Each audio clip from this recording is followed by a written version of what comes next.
بسم اللہ الرحمن الرحیم۔ السلام علیکم ورحمۃ اللہ وبرکاتہ۔ عابد راضی چینل کی طرف سے آج میں اپنے دوستوں کو رسول اللہ صلی اللہ علیہ وآلہ وسلم کا ایک فرمان سناؤں گا۔ آپ دوستوں نے اسے غور سے سننا ہے۔ حضرت ابو ہریرہ رضی اللہ تعالیٰ عنہ فرماتے ہیں کہ رسول اللہ صلی اللہ علیہ وآلہ وسلم نے ارشاد فرمایا، جو شخص اس حالت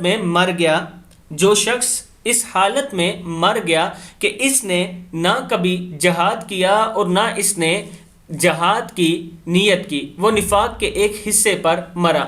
کتاب کا حوالہ یہ نیچے موجود ہے، آپ دیکھ سکتے ہیں۔ پھر سن لیں، حضرت ابو ہریرہ رضی اللہ تعالیٰ عنہ فرماتے ہیں کہ رسول اللہ صلی اللہ علیہ وآلہ وسلم نے ارشاد فرمایا، جو شخص اس حالت میں مر گیا کہ اس نے نہ کبھی جہاد کیا اور نہ اس نے جہاد کی نیت کی، وہ نفاق کے ایک حصے پر مرا۔ نسائی کی حدیث ہے۔ میں اپنے دوستوں سے گزارش کروں گا کہ اس ویڈیو کو آپ دوستوں نے آگے ضرور شیئر کرنا ہے۔ السلام علیکم ورحمۃ اللہ وبرکاتہ۔